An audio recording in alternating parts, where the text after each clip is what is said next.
আপনি যদি না বুঝেন তাহলে আপনি বিপদগামী হবেন। আপনি যদি বুঝেন তাহলে আপনি দেখবেন কত বড় ষড়যন্ত্র চলছে ইসলামের বিরুদ্ধে। ইসলাম ধর্ম বইয়ের দায়িত্বে রয়েছেন ডক্টর এনায়েতুল্লাহ আব্বাসীর কাছে ধোলাই খাওয়া হাদিস অস্বীকারী Abu Saeed Khan. It's your call, you decide.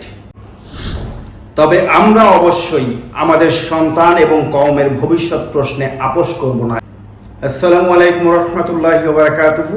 This is Sheikh Mohammad Sabbir Hossain once again on the screen. আমার সর্বশেষ ভিডিওতে পাঠ্যপুস্তক সংশোধন এবং পরিমার্জনের 10 সদস্যের সমন্বয় কমিটি নিয়ে কথা বলেছি, যেখানে চিহ্নিত ইসলাম বিদ্বেষী এবং সমকামী সমর্থক সদস্য ছিল। আলেম ওলামাদের তীব্র প্রতিবাদের মুখে সরকার সেই কমিটি বাতিল করেছে। আলহামদুলিল্লাহ। আপনি যদি না বুঝেন তাহলে আপনি বিপদগামী হবেন। আপনি যদি বুঝেন তাহলে আপনি দেখবেন কত বড় ষড়যন্ত্র চলছে ইসলামের বিরুদ্ধে।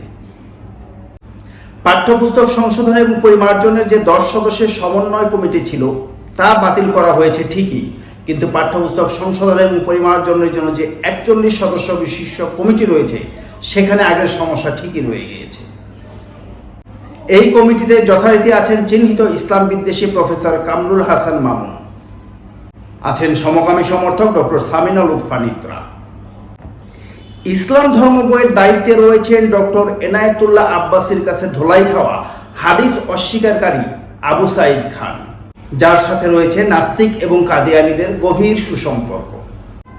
একবার ভাবুন ব্যাপারটা, এই কমিটিতে কোনো আলেম প্রতিনিধি নেই। সরকার কি সংখ্যাগরিষ্ঠ জনগণের সাথে মশকরা করছে, নাকি ইচ্ছে করে এসব করছে?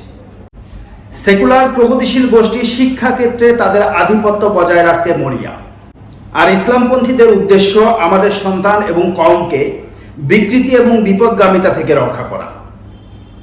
সরকারকে অবশ্যই এই কমিটি থেকে বিতর্কিত ব্যক্তিদের অপসারণ করে ঢেলে সাজাতে হবে। অন্তর্ভুক্ত করতে হবে ইসলামপন্থী শিক্ষক এবং আলেম প্রতিনিধিদের। আগের কমিটি ভেঙে দেওয়ার কোনো দাবি দেওয়া আলেম ওলামাদের ছিল না, এখনো নাই।